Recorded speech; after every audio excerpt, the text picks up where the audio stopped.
Amigas e amigos de corações do passado, preparem-se porque a história de hoje tem aquele cheiro de mofo e segredo que só uma casa antiga sabe guardar. Maria parou o carro na frente do portão, de ferro enferrujado, e sentiu aquele calafrio familiar que não vinha da temperatura, mas sim da alma. Um presságio mudo de que o chão que ela estava prestes a pisar não a perdoaria por ter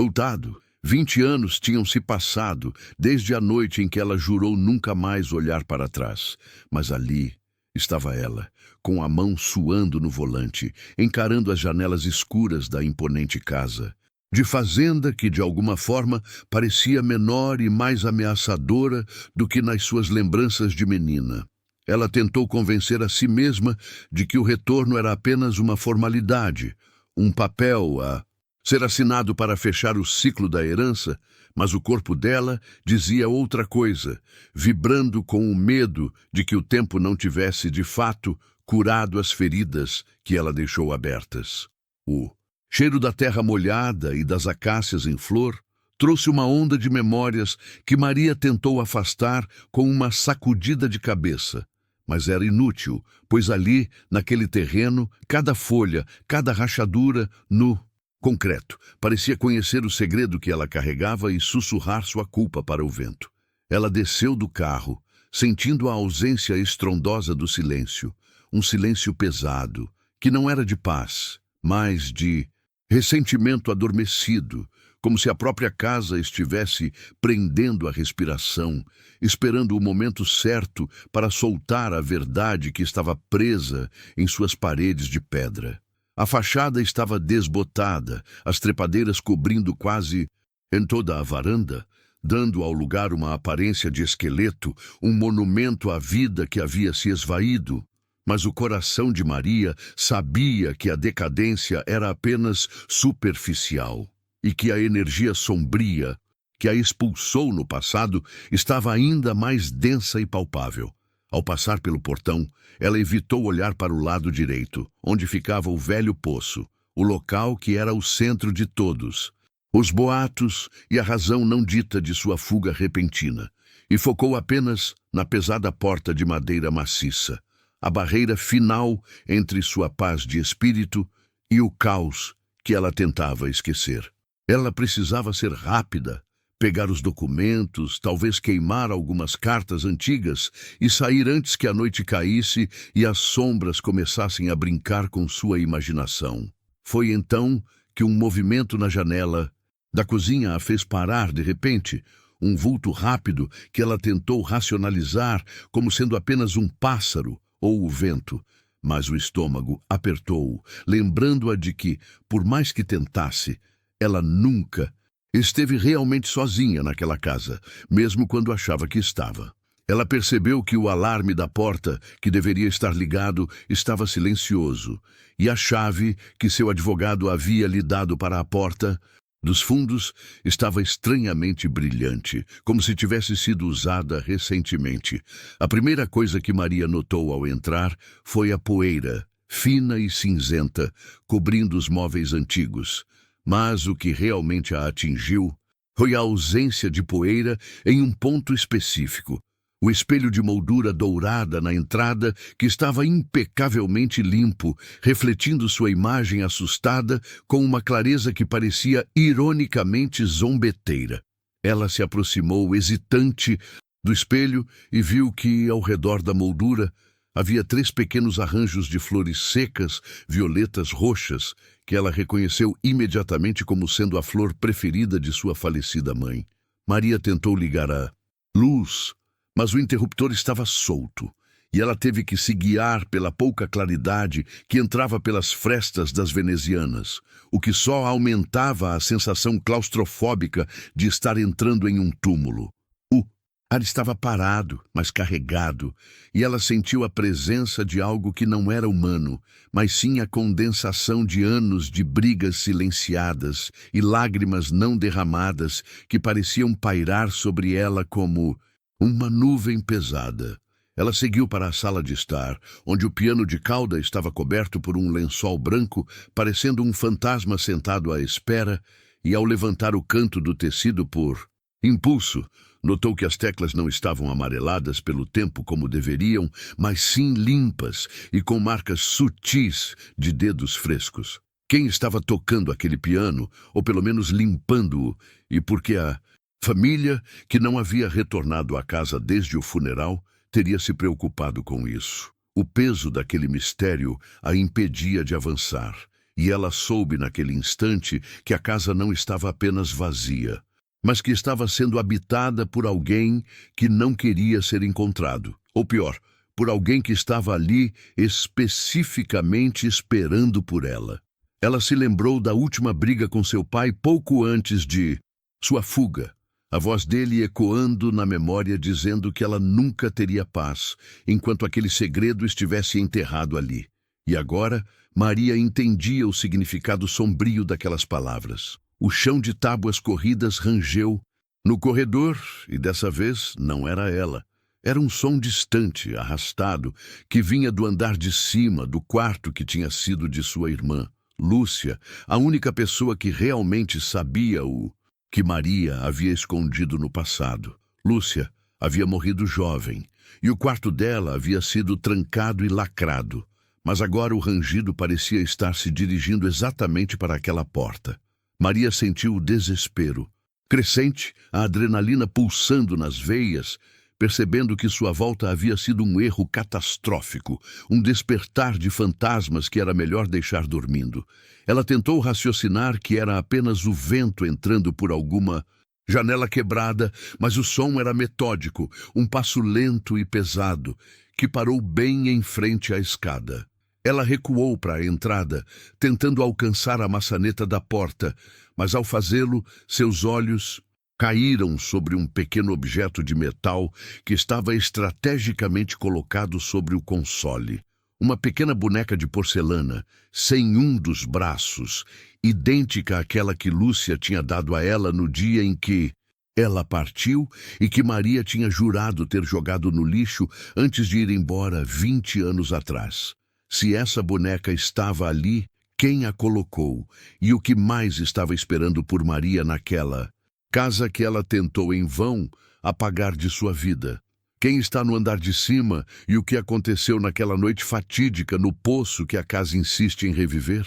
A única forma de descobrir é se inscrevendo agora em Corações do Passado e ativando o sininho, porque no próximo capítulo, Maria vai subir aquelas escadas e o segredo guardado por Lúcia finalmente será revelado. Não perca! Maria sentiu o sangue gelar nas veias. A visão daquela boneca de porcelana sem um braço não era uma coincidência. Era a prova fria de que alguém havia invadido sua memória, mexendo em algo que deveria estar morto e enterrado, transformando a casa em um teatro macabro para uma vingança pessoal. A boneca era o símbolo silencioso do dia em que Lúcia descobriu o segredo e, em uma crise de desespero e raiva, Maria havia arrancado o braço da pequena figura antes de jogá-la fora. E agora ela estava ali, inteira, exceto pela mutilação,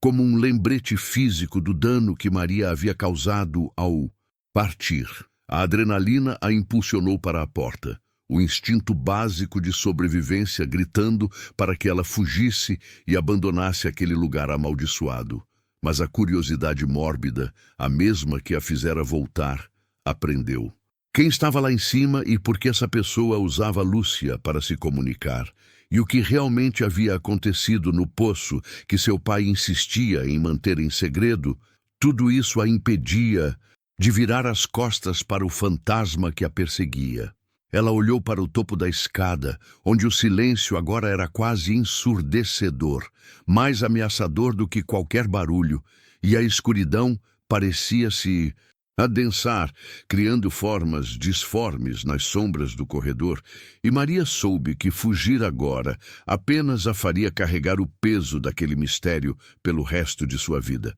Então, num ato de bravura desesperada, ela respirou fundo e começou a subir os degraus de madeira, sentindo cada rangido como um alarme soando na casa. O ar no segundo andar era diferente, mais frio e denso, com o cheiro inconfundível de mofo e lavanda antiga, uma combinação que a transportou de volta à infância. Mas o que realmente a chocou foi a visão do corredor que levava ao quarto de Lúcia. A poeira que cobria todo o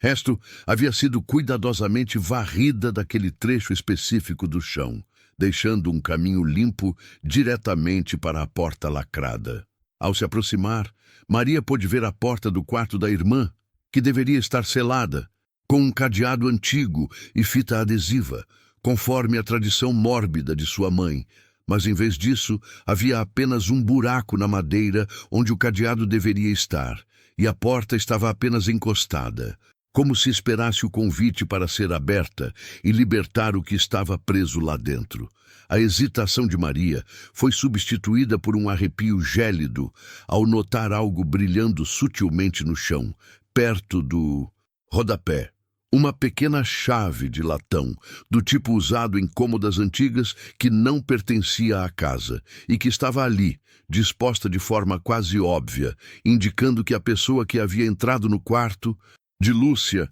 não estava apenas esperando por ela, mas estava ativamente guiando seus passos. Com a mão trêmula, Maria apanhou a chave, o metal gelado parecendo vibrar em seus dedos, e empurrou a porta levemente, revelando o quarto de Lúcia, um santuário silencioso e intocado pelo tempo, com a cama ainda arrumada e os livros empilhados na mesinha de cabeceira. Mas havia algo fora do lugar, um desarranjo sutil que só os olhos de quem conhece profundamente o ambiente poderiam notar. Seu olhar foi imediatamente atraído para o centro do quarto, onde uma cômoda de mogno estava ligeiramente afastada da parede, e sobre ela havia uma pequena caixa de madeira escura, entalhada com flores, que Maria reconheceu como sendo o presente de aniversário de Lúcia em seus 15 anos. Uma caixa que sua irmã jamais deixava sozinha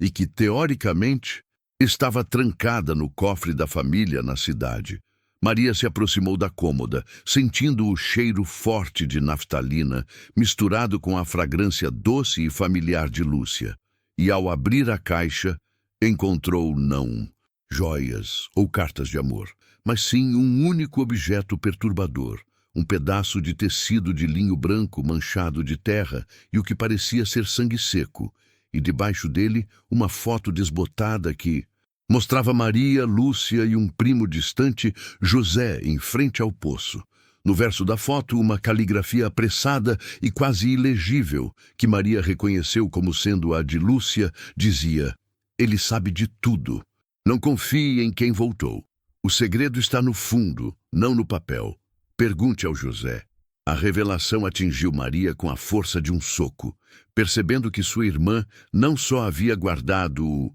segredo, mas havia criado uma rede de proteção, e que José, que todos pensavam estar morto, estava envolvido. Maria sentiu um calafrio percorrer a espinha, não apenas pela menção de José, que era o único a saber o que realmente havia caído no poço, mas porque o silêncio da casa se quebrou bruscamente com um som distinto, o rangido lento das tábuas do corredor. Mas desta vez não era um passo arrastado e distante, era um som pesado, vindo de trás dela, como se alguém estivesse bem na porta do quarto, respirando ruidosamente. Ela estava presa, a chave na mão, o segredo revelado, e a certeza de que a pessoa que a guiou até o quarto de Lúcia estava ali observando, e que esta pessoa não era Lúcia, mas alguém que estava usando a memória da irmã para forçá-la a confrontar o passado que ela tentou enterrar. Maria vai se virar e encarar quem a está observando, e a verdade por trás do sumiço de José e o conteúdo daquele poço serão finalmente confrontados. Mas, para saber o que Maria viu quando ela se virou e como José se encaixa nesta trama de pesadelos, você precisa urgentemente se inscrever no Corações do Passado e ativar o sininho para não perder o próximo e eletrizante capítulo. Quem está atrás dela e qual o papel de José? A resposta está te esperando. O corpo de Maria reagiu antes que sua mente pudesse processar o perigo, girando com uma velocidade que só o medo puro pode proporcionar, e ela se preparou para encarar a escuridão ou talvez o fantasma de sua culpa. Mas o que ela encontrou na soleira da porta não era uma aparição, mas algo muito mais sólido e perturbador. Era João, seu pai, que a observava com uma frieza de tirar o fôlego, não com a tristeza do luto, mas com uma vigilância calculista que a fez questionar se ele havia envelhecido ou apenas endurecido durante todos aqueles anos de solidão na casa. O pai estava ali, parado, imponente, e Maria notou que ele não parecia o homem fragilizado que ela havia imaginado, mas alguém que vinha se mantendo ocupado, forte, talvez carregando pesos mais pesados do que a saudade, e seus olhos fixaram-se imediatamente no tecido sujo e na foto que Maria segurava, revelando um conhecimento prévio sobre o conteúdo da caixa que desmentia qualquer desculpa sobre ter apenas ouvido um barulho no andar. De cima, Maria não lhe deu tempo para inventar uma desculpa, a raiva e a adrenalina borbulhando por ter sido manipulada e guiada, e ela ergueu a caixa de Lúcia, exigindo saber como ele havia aberto o quarto, porque a chave estava no chão e, acima de tudo, o que ele sabia sobre a mensagem de Lúcia, que a acusava de saber de tudo sobre o segredo que estava preso no poço, aquele segredo que ela havia tentado em vão apagar de sua memória. João fechou os olhos por um instante, como se estivesse revivendo um sofrimento antigo, e abriu a boca para dizer que estava apenas verificando se o quarto estava seguro, uma mentira descarada que Maria não aceitou, pois o cheiro de naftalina e o desarranjo na cômoda indicavam que alguém havia estado ali recentemente, arrumando a cena para que ela encontrasse a pista, e ele tentou estender a mão, pedindo de forma grave que ela lhe entregasse a caixa e o pedaço de linho, dizendo que essas lembranças deveriam permanecer enterradas. Com a irmã. Foi então que Maria confrontou-o diretamente com a caligrafia de Lúcia. Pergunte ao José, o nome que pairava sobre a casa como uma maldição não dita. O primo que desapareceu sem deixar vestígios e que a família havia declarado morto por afogamento, mas cuja ausência sempre foi o buraco negro em torno do qual giravam todos os ressentimentos e silêncios daquela casa. E ela gritou, exigindo saber se José estava vivo e se ele era o responsável por ter voltado para assombrá-los. O impacto do nome José atingiu João como uma pedra, e a máscara de estoicismo se desfez em pavor e fúria, os lábios tremendo enquanto ele tentava justificar que José não passava de um encrenqueiro que havia fugido da família e da responsabilidade. Mas a reação exagerada do pai fez Maria se lembrar de um dia de chuva há muitos anos, de gritos abafados na cozinha e de João ameaçando José com uma pá, pouco antes do sumiço. João finalmente cedeu, a voz rouca, confessando que sim. Ele havia aberto o quarto de Lúcia e que a chave era dele, mas não para fazê-la confrontar a morte, mas para confrontá-la a si mesma, para testar se Maria era corajosa o suficiente para parar de fugir do trauma que ela havia causado ao ir embora. E ele disse que Lúcia, antes de partir, havia tentado deixar um rastro de migalhas para que alguém pudesse finalmente encontrar a verdade, caso ele, João, falhasse em mantê-la selada. Maria sentiu um aperto no peito ao entender que o quarto de Lúcia não era um memorial, mas uma armadilha psicológica armada por seu próprio pai, e que a caixa era a isca, e a chave não era um convite para entrar, mas um teste de culpa, e ela percebeu que João estava ali não para protegê-la de um fantasma, mas para protegê-la do que ele havia se tornado, ao longo dos anos, um guardião amargo de um segredo familiar. Maria olhou novamente para a nota, a frase, o segredo está no fundo, não no papel, ganhando um significado aterrorizante, e Ela deduziu que o tecido manchado de sangue e terra não era a prova final, mas sim um mapa, e que Lúcia estava tentando alertar que o que precisava ser encontrado estava em um lugar, e físico, o poço, e não nas memórias escritas ou nos boatos que circundavam a família. A percepção atingiu Maria com clareza. O poço não era apenas o local do suposto afogamento de José, mas o local onde o objeto do segredo, talvez algo que havia caído ou sido jogado lá,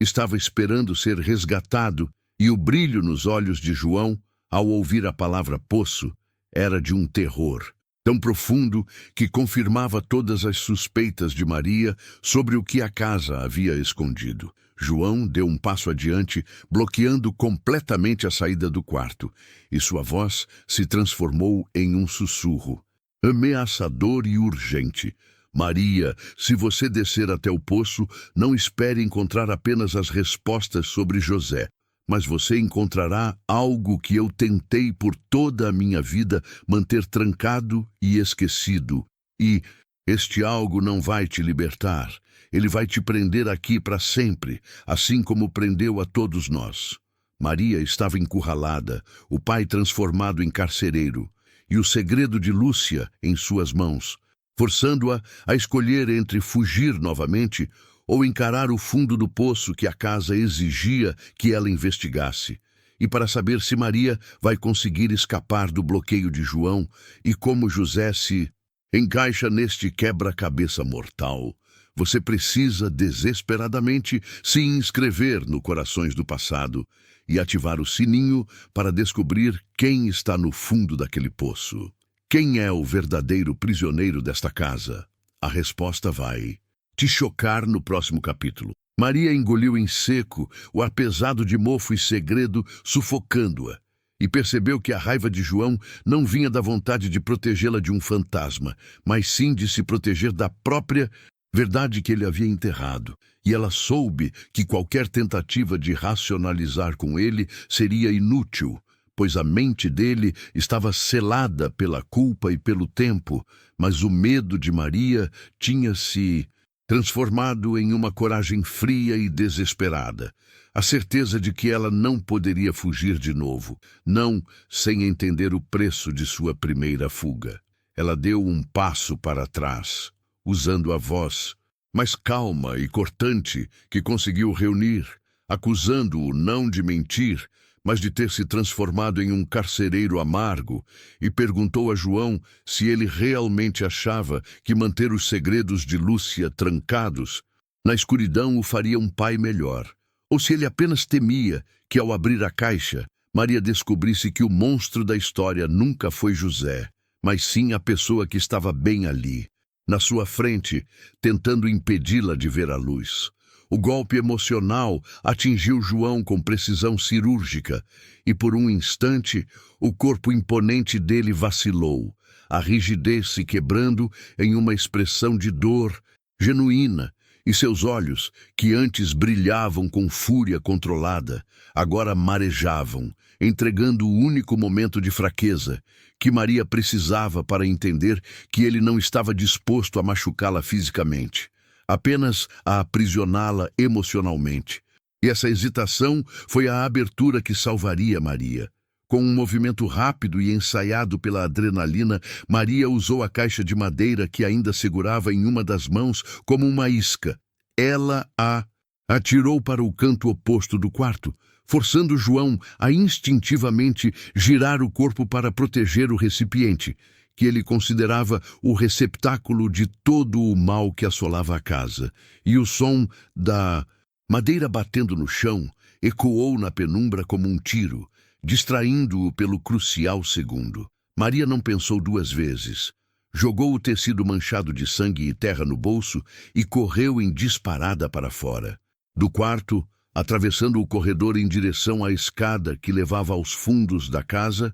o coração martelando contra as costelas, o som de seus próprios passos, abafado apenas pela voz rouca e desesperada de João, que gritava seu nome, uma mistura de súplica e ameaça, como se o segredo estivesse escapando de suas mãos junto com a filha. Ela desceu a escada principal, sem olhar para trás. A velha, madeira rangendo sob seus pés, cada rangido parecendo um alarme, ecoando pela casa silenciada, e ouviu o som pesado dos passos de seu pai atrás dela, um ritmo lento e ameaçador que indicava que ele não desistiria facilmente, mas Maria tinha a vantagem da agilidade e da motivação, impulsionada pela certeza de que a verdade sobre José, sobre Lúcia e sobre aquela casa estava a poucos metros de distância. Ao chegar ao andar térreo,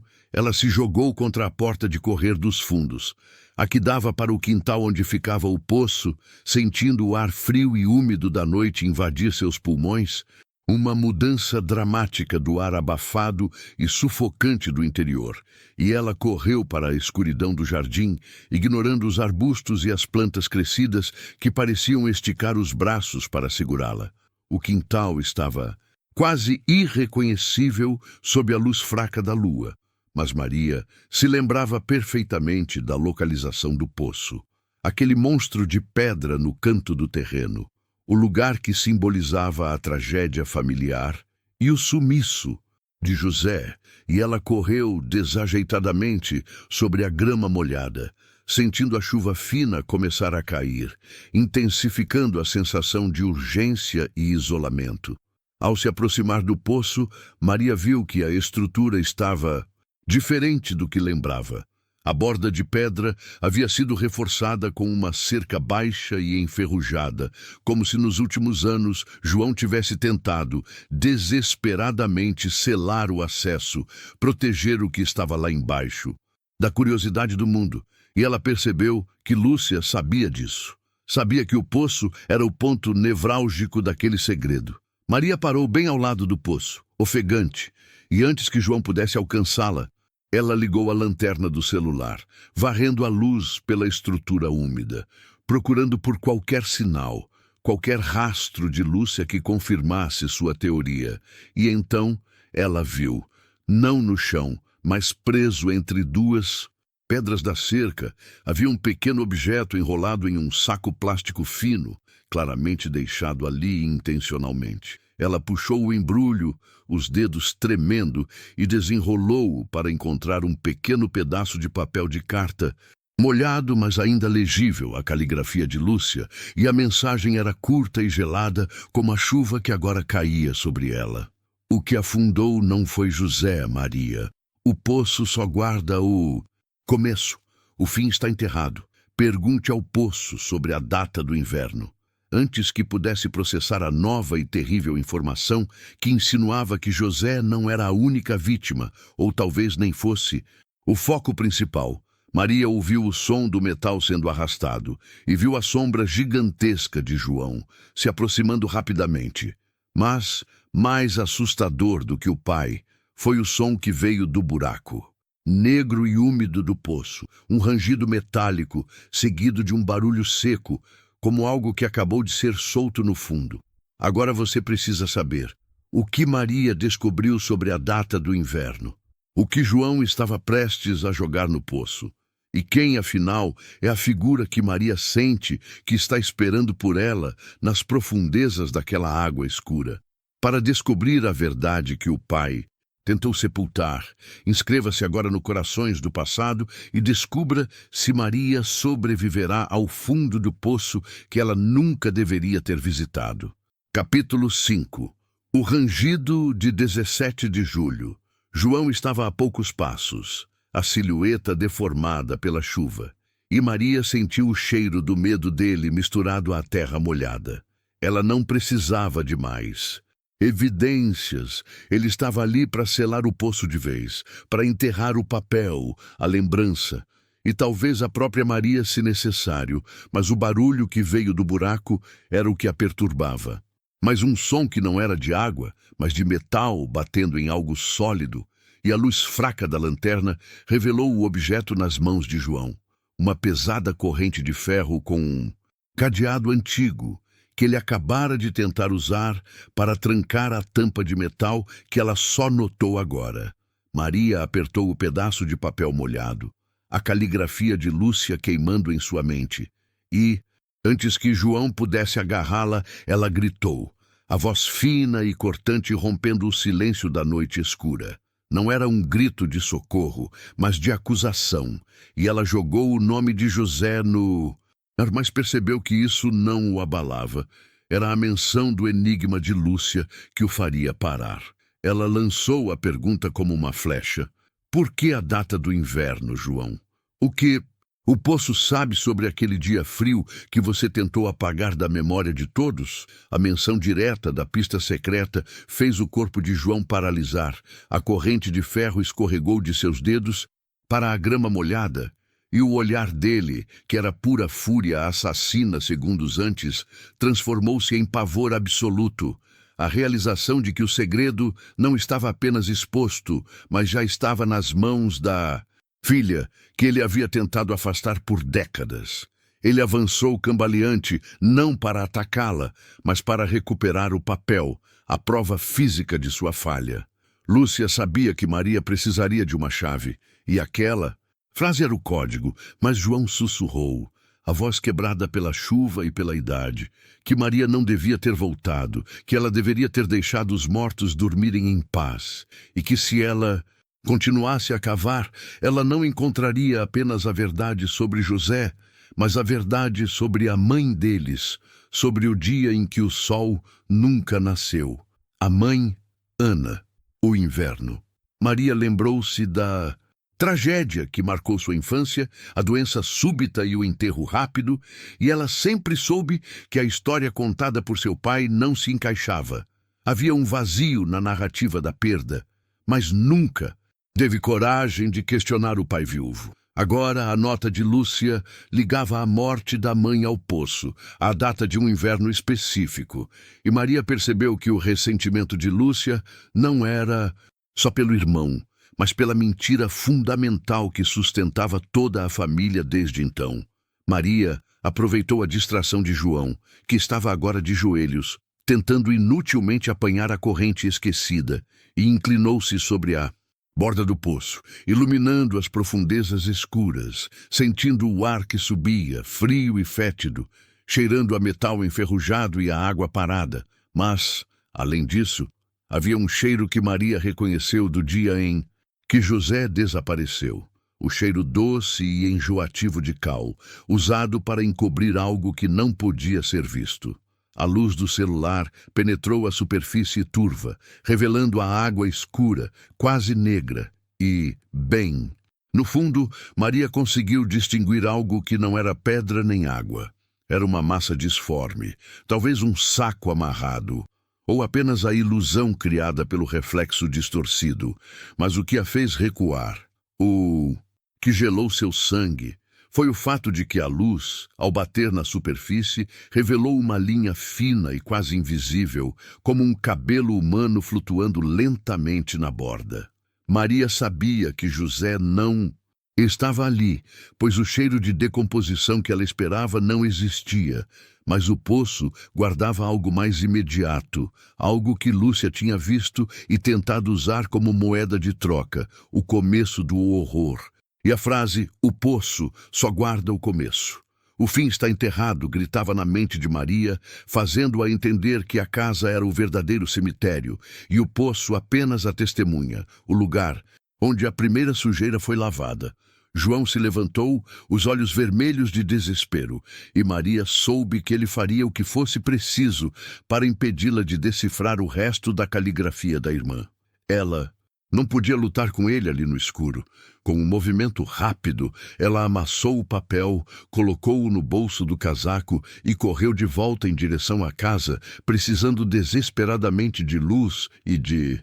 um lugar seguro para decifrar a data que ligava a morte da mãe ao mistério de José. Ela passou por João, que a agarrou pela manga, mas ela se desvencilhou com um grito. A adrenalina, correndo em suas veias, e disparou de volta para a porta dos fundos. Ao entrar na escuridão da cozinha, ela sentiu um frio diferente, não o da chuva, mas o frio seco de uma lembrança antiga que a invadiu. E ela correu para a sala de estar, onde havia deixado sua bolsa e onde encontraria a única coisa que poderia confirmar a data que Lúcia havia sussurrado. Na sala, Maria acendeu todas as luzes, varrendo o medo com a eletricidade, e revirou a bolsa até encontrar o que procurava. O velho álbum de fotos da família que ela havia trazido na mala para tentar se reconectar com o passado. Ela folheou-o freneticamente, ignorando os sorrisos forçados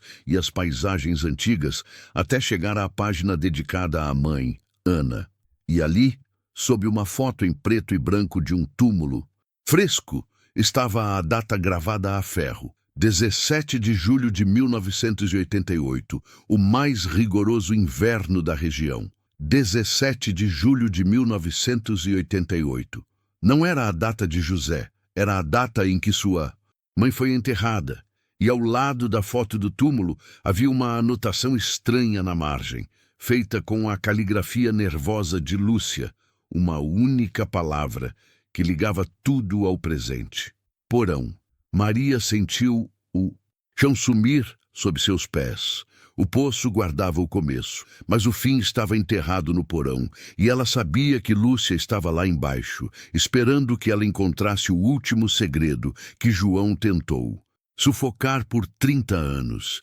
Se você também está sentindo esse calafrio na espinha, inscreva-se no Corações do Passado e clique no sininho, porque o que Maria está prestes a encontrar no porão é mais sombrio do que qualquer coisa que ela imaginou. E a verdade sobre José está ligada a algo muito mais antigo e cruel. O medo de Maria transformou-se em urgência fria quando a palavra porão queimou na página do álbum. E a cada segundo que passava, ela ouvia o ranger da porta dos fundos, o som pesado de João que vinha buscá-la, a intenção assassina em cada passo dele, ecoando pelos assoalhos da casa velha, sabendo que se fosse pega ali, com o segredo da mãe exposto e o mistério de Lúcia quase resolvido, seu fim seria o mesmo que ele reservou para a irmã. Maria não pensou, apenas agiu, correndo para a sala de jantar, onde, ela lembrava vagamente, havia um tapete pesado de lã escura que cobria algo no centro do cômodo, uma área que ninguém jamais usava, sempre bloqueada por um armário de louças maciças. E agora, com a força do desespero, ela empurrou o móvel, arranhando o piso de madeira, revelando a alçapão de metal enferrujado que selava a entrada para o subterrâneo da casa, o lugar que guardava o que ela nunca deveria ter desenterrado. O cheiro que subiu quando Maria puxou o anel da alçapão era denso, uma mistura sufocante de terra úmida, mofo, naftalina e um odor metálico que ela não conseguia identificar, mas que fazia seu estômago revirar. E a escuridão era tão absoluta que nem mesmo a luz de seu celular conseguia penetrar as profundezas do buraco, fazendo-a hesitar por um breve instante, perguntando-se se ela estava prestes a entrar na cova que João havia preparado para a família. Lembrando-se da coragem insana de Lúcia e sentindo o peso da responsabilidade sobre os ombros, Maria desceu os degraus de madeira podre, apoiando-se nas paredes de pedra fria, sentindo a umidade penetrar suas roupas e, no momento em que seus pés tocaram o chão de terra batida, ela ouviu a voz gutural de João no andar de cima, chamando seu nome com uma calma forçada que era muito mais aterrorizante do que qualquer grito. O porão era um labirinto apertado de caixas empoeiradas e móveis, cobertos por lençóis brancos, como fantasmas esperando para serem libertados. E Maria varreu o ambiente com a lanterna do celular, procurando por qualquer sinal de Lúcia ou de José, até que seus olhos encontraram uma pequena lanterna de acampamento jogada perto de uma pilha de jornais amarelados, o brilho fraco ainda aceso, mostrando que Lúcia tinha estado ali, talvez há apenas alguns minutos, Seguindo a trilha de papéis velhos e tecidos rasgados, Maria chegou ao fundo do porão, onde a luz mal alcançava. E ali, escondido atrás de um monte de tábuas empilhadas, havia um objeto que não pertencia ao lixo da família. Um baú de carvalho maciço, pesado e antigo, com ferragens de ferro retorcido. O tipo de móvel que guardava a herança, ou os segredos que ninguém podia saber. Maria encostou-se ao baú, sentindo a frieza da madeira, e tentou desesperadamente abri-lo, mas o ferrolho estava trancado com um cadeado antigo, e o tempo se esgotava, pois os passos de João estavam se aproximando do local da alçapão, a respiração dele pesada e irregular, indicando que ele sabia exatamente onde ela estava e o que ela estava prestes a descobrir. Com um grito de frustração e pura raiva, Maria pegou uma barra de ferro que estava encostada na parede e, com um golpe violento e desesperado, quebrou a dobradiça do cadeado, o estrondo ecoando no silêncio úmido do porão, e ela puxou a tampa pesada, revelando o interior, que não estava vazio, mas repleto de documentos amarelados, fitas, cassetes e, no centro, um embrulho de pano de linho branco. Maria ignorou as fitas e os documentos, puxando o embrulho de linho com mãos trêmulas, o tecido parecendo estranhamente leve, e ao desenrolar o pacote, ela não encontrou ossos ou joias, mas sim o que parecia ser um conjunto de certidões antigas, e o topo do monte era a certidão de nascimento de José, dobrada e marcada com uma mancha escura de umidade. Seu coração falhou uma batida ao ler o nome do pai. Na certidão, não era João, era José, o mesmo nome do filho desaparecido, e a data de nascimento indicava que José, o homem que ela chamava de irmão, era na verdade filho de sua mãe, com outro homem, alguém que ela nunca soube que existia, um segredo que Ana havia levado para o túmulo em 1988 e que explicava o ressentimento silencioso de João. A certidão de nascimento de José era o estopim, o motivo da morte da mãe e o segredo que João tentava apagar. E enquanto Maria assimilava a verdade, percebendo que a vida de seu irmão era a prova viva da traição, de Ana, uma sombra cobriu a abertura do alçapão e a voz fria de João desceu as escadas, não mais de forma ameaçadora, mas com a calma letal de quem tinha chegado para finalizar o Mintuzitum trabalho, dizendo que o porão era o lugar perfeito para uma reunião de família.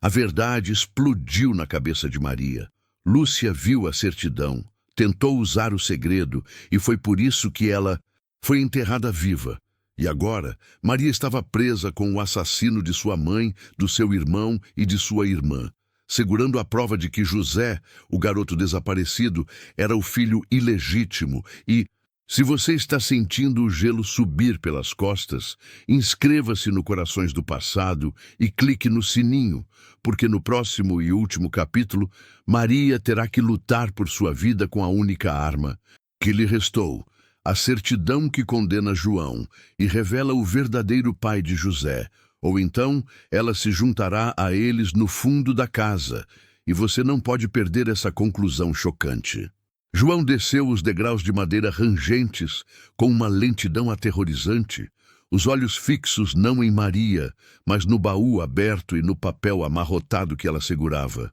E a calma dele era 1000 vezes mais assustadora que qualquer grito, porque era a calma da inevitabilidade de quem não precisava mais fingir ser o irmão preocupado. Maria apertou a certidão contra o peito, sentindo o peso daquela verdade que não a salvava, apenas a condenava junto com todos os outros, e o ar no porão ficou denso e pesado, como se a própria casa estivesse prendendo a respiração, esperando pelo desfecho sangrento daquela tragédia de família. A luz fraca do alçapão mal iluminava o fundo do porão, deixando João como uma silhueta ameaçadora que se movia metodicamente, cada passo dele ecoando a paciência letal de um predador que sabia que a presa não tinha para onde ir. E ele não precisou perguntar o que ela havia encontrado, pois o baú aberto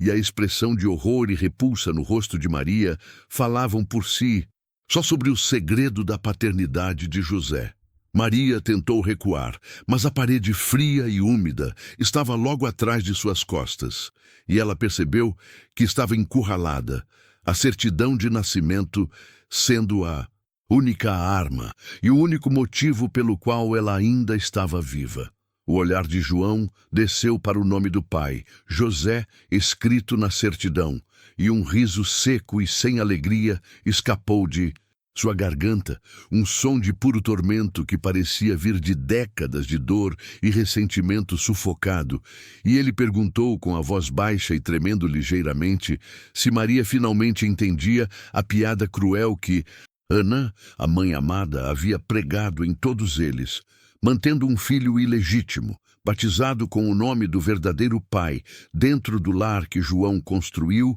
e sustentou com sacrifício. Maria entendeu naquele instante que o ódio de João não era pela traição em si, mas pela humilhação silenciosa de criar um garoto, o pequeno José, que era a cópia viva de outro homem, e saber que todos os anos de sua juventude foram manchados por aquela mentira que a mãe escondeu até o último suspiro. Ele deu um passo à frente e a escuridão do porão pareceu engoli-lo, transformando-o em uma forma distorcida e perigosa. E ele admitiu sem remorso que José era a prova viva de que ele não era o homem da casa, de que Ana nunca o amou de verdade e que ele precisava apagar essa mácula de sua vida e da história daquela casa, não apenas para se vingar de Ana, mas para finalmente ter a paz que a infidelidade dela havia roubado dele. Maria percebeu que a raiva de João vinha do fato de que ele amava Ana demais para perdoá-la pelo baú de segredos, e que o desaparecimento de José foi o primeiro ato, a punição para o fantasma do outro José, o pai biológico, que sempre estaria presente naquela casa através do garoto inocente. Maria ergueu a certidão, usando-a como um escudo precário e instável, e questionou se ele havia matado Lúcia pelo mesmo motivo, porque a filha, curiosa e intrometida, também descobriu a verdade no baú, e João balançou a cabeça em confirmação lenta, o movimento calculista e frio, dizendo que Lúcia tinha tentado negociar com ele, ameaçando expor o segredo da paternidade de José para a polícia e para os vizinhos, transformando a desgraça familiar em escândalo público. Aquela traição final, vinda de sua própria filha, foi o estopim que o levou a cavar a cova no jardim na mesma noite em que Maria chegou, e a frieza com que ele descreveu o ato fez o estômago de Maria revirar de medo e nojo. Ele deu mais um passo e a distância entre eles havia diminuído perigosamente. E Maria soube que a conversa tinha chegado ao fim, pois o único objetivo dele agora era destruir a prova e silenciar a última testemunha dos crimes que começaram com uma traição de décadas, e ela sentiu o cheiro de suor frio e terra úmida que vinha dele, um cheiro que agora ela associava à morte. João estendeu a mão lentamente, a palma aberta, pedindo que Maria entregasse o papel, dizendo que seria mais fácil se ela simplesmente deixasse a história morrer ali, naquele porão empoeirado, assim como o segredo deveria ter morrido com Ana. Maria, impulsionada por uma adrenalina selvagem, gritou um não gutural, e num reflexo desesperado de quem luta pela vida, jogou um monte de jornais velhos e caixas vazias entre eles, criando uma barreira de lixo enquanto tentava recuar para a escuridão do fundo do porão, procurando qualquer objeto que pudesse usar como arma contra a fúria cega de seu irmão. O porão se tornou um campo de batalha claustrofóbico, onde o cheiro de mofo e terra servia como testemunha de um crime que havia começado há décadas, e a certidão esmagada era a única coisa que Maria tinha para provar sua sanidade ou morrer tentando. João rugiu de frustração, derrubando as caixas com violência, a visão dele obstruída pela poeira e pelos objetos voando, e Maria usou aquele instante precioso para correr de volta para a lateral do baú, buscando algo que a ajudasse a parar a aproximação dele, pois sabia que o tempo estava se esgotando e ele estava a meros segundos de alcançá-la e sufocá-la com a mesma frieza que usou contra José e Lúcia. Os passos de João eram pesados e rápidos, a fúria dele o impulsionando através da bagunça. E Maria agarrou a barra de ferro que usara para arrombar o cadeado, o peso frio do metal lhe dando uma falsa sensação de segurança. Enquanto João derrubava a última pilha de caixas para se lançar em sua direção, os olhos de Maria correram pela lateral do baú aberto, e em meio aos documentos remexidos, algo brilhou sob a luz fraca, algo que ela havia ignorado na pressa anterior. Uma pequena fotografia desbotada, encaixada sob as fitas cassetes, e a imagem parecia chamá-la. Maria puxou a foto com o dedo, sentindo o papel fotográfico antigo e gasto, e seu olhar aterrorizado se fixou no retrato de sua mãe, Ana, sorrindo de forma íntima ao lado de um homem. O homem na foto tinha o mesmo olhar triste e distante do pequeno José, uma semelhança que era inegável e assustadora, e Maria reconheceu o rosto dele, o mesmo homem que havia aparecido em seu sonho na primeira noite na casa, aquele que ela sentia que era um fantasma familiar. A fotografia, datada de 1985, revelava a identidade do outro José, o verdadeiro pai do garoto desaparecido, e o choque da revelação fez a barra de ferro escorregar de suas mãos e cair com um estrondo no chão. Maria gritou, um som abafado de reconhecimento e terror, quando João finalmente conseguiu ultrapassar a barreira de caixas e se jogou sobre ela, agarrando seu braço com força brutal para tentar arrancar o papel que ainda estava em sua mão, e a lanterna do celular, que estava caída e mal acesa, apagou de vez, deixando-os na escuridão total e sufocante, apenas com o farfalhar da luta desesperada e os sons de respirações ofegantes. A certidão rasgou parcialmente no meio durante o puxão, e a foto, que revelava a identidade do pai, escorregou da mão de Maria para debaixo de um móvel antigo, desaparecendo na terra e na escuridão do porão. Agora, Maria e João lutam no escuro, o segredo da certidão rasgado, a foto do verdadeiro José perdida e... Se você quer descobrir quem era o verdadeiro homem que engravidou Ana e qual é a reviravolta final que vai desmascarar João completamente, e se Maria vai conseguir sair viva do porão para expor este mistério antes que ele apague a história para sempre, não durma sem clicar no botão de inscrição do Corações do Passado e ativar o sininho de notificações, porque o último capítulo está imperdível e o que Maria viu na foto vai mudar tudo o que você achava que sabia sobre essa família. A escuridão total engoliu Maria e João, transformando a luta em um balé primitivo de dor e sons abafados, onde cada movimento era ditado pelo cheiro forte de terra molhada, pelo som gutural da respiração, ofegante, e pelo instinto selvagem de sobrevivência que pulsava em suas veias. Um cenário claustrofóbico onde o terror de ser silenciada era maior do que a dor física dos socos e arranhões que trocavam no chão de concreto gelado do porão. Maria se debatia com a força de quem viu a verdade e não aceita morrer com ela, sabendo que a foto de Ana e do outro José era a chave para desmascarar décadas de mentiras e o motivo real de João ter apagado a vida da irmã e do sobrinho, uma fúria que agora se voltava para ela com a mesma frieza calculista que sempre a aterrorizou. João, guiado pela familiaridade do ódio e pela necessidade desesperada de destruir qualquer vestígio de que sua mãe tivesse amado outro homem e tido um filho que não era dele, apertou o pescoço de Maria com a mesma brutalidade que usava para esmagar as caixas. E Maria sentiu o ar sumir de seus pulmões, o zumbido nos ouvidos aumentando enquanto seus joelhos arranhavam o chão e suas mãos tateavam desesperadamente em busca de algo pontiagudo ou pesado para afastar o aperto mortal que a levava de volta àquele pesadelo infantil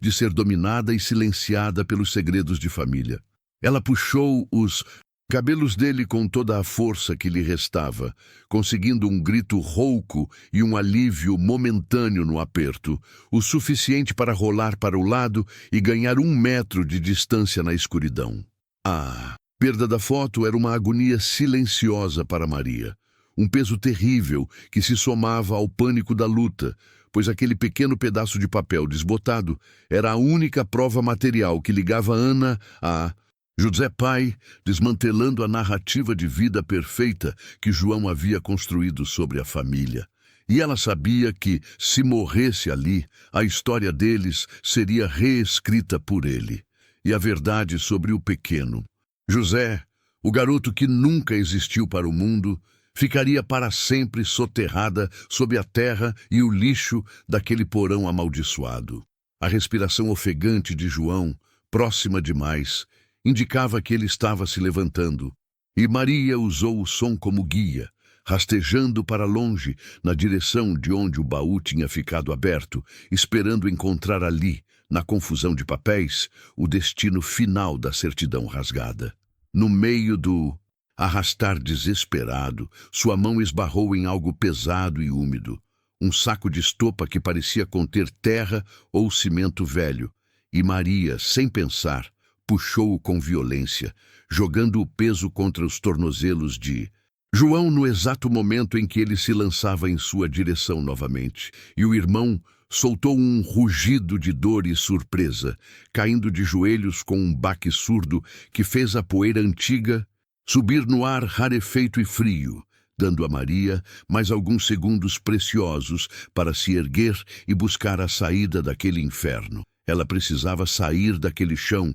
sair da escuridão, antes que a fúria dele o tornasse invencível e a força da verdade o dominasse completamente. Maria ouviu João praguejar, a voz dele cortada pela dor, e percebeu que a raiva dele era um misto de medo e ressentimento profundo, pois ele nunca havia superado a sombra daquele outro José, o homem que havia roubado o coração de Ana e que lhe dera um filho secreto, uma mancha na honra da família que ele se sentia destinado a apagar com o próprio sangue. E enquanto ele se levantava, cambaleante, Maria ouviu as palavras vazarem entre os dentes dele, um sussurro carregado de ódio que confirmava todas as suas suspeitas. Ele sempre soube, ele sempre odiou, e a certidão era o lembrete vivo de que ele não era o centro do mundo de sua mãe. Ela correu, tropeçando em objetos que não conseguia identificar, e se jogou contra a parede fria do porão, tateando a superfície irregular, em busca de qualquer fresta de luz ou de uma passagem. Mas a escuridão era total e sufocante, e o único som audível era o arrastar lento e pesado dos pés de João se aproximando, medindo o espaço e o tempo com a precisão de um caçador, e Maria sabia que aquele era o momento crucial, a escolha entre se esconder na bagunça ou tentar a fuga heróica. E ela escolheu a vida, direcionando-se para o ponto onde lembrava estar a escada de madeira que levava para a casa. Seus dedos tocaram a madeira, gasta dos degraus, uma sensação de alívio momentâneo que a impulsionou a subir no escuro. Mas o peso da sua decisão foi interrompido pela mão de João, que se agarrou ao seu tornozelo com uma garra de ferro, puxando-a para baixo, com uma força que a fez sentir a dor percorrer toda a sua coluna. E Maria gritou, um som estrangulado de desespero, enquanto ela chutava o ar, buscando liberar sua perna do aperto mortal que a levaria de volta ao chão sujo onde ele a esperava para terminar o serviço. Ela precisava de algo, qualquer coisa, para quebrar o ritmo daquela luta desigual. Um ato de puro desespero, Maria usou o último resquício de força para se inclinar sobre a escada e agarrou um dos degraus superiores, o que estava mais solto, e com um puxão violento e um estalo alto, conseguiu arrancar o pedaço de madeira velha, girando o corpo e desferindo um golpe cego contra a cabeça de João, que soltou um grunhido de dor misturado com surpresa, e o aperto em seu tornozelo relaxou o suficiente para que Maria se soltasse, cambaleando para cima na direção do breu, que prometia ser a liberdade. Ela subiu os degraus de 2 em 2, o coração martelando contra as costelas, o pedaço de madeira ainda em suas mãos, e o barulho dos passos de João se arrastando e subindo atrás dela a impulsionava como um chicote, e Maria chegou ao topo da escada, ofegante e coberta de poeira, tateando desesperadamente em busca do trinco ou da maçaneta da porta que a separava da segurança, ou ao menos da luz fraca da cozinha. A luz, ela pensava, bastaria para tirá-lo do domínio da escuridão. Seus dedos percorreram a porta e tocaram o metal frio da maçaneta, mas ao tentar girá-la, percebeu o horror que a paralisou. A maçaneta estava inerte, não se movia, e um clique surdo e inconfundível confirmou que a porta do porão estava trancada por fora, uma armadilha fria e calculada, que mostrava que João não apenas queria matá-la, ele planejou isso. Ele a encurralou na escuridão, onde os fantasmas da família podiam testemunhar o final macabro daquela história. Maria bateu na porta, gritando por ajuda, sabendo que era inútil, pois a casa ficava isolada, mas o instinto de sobrevivência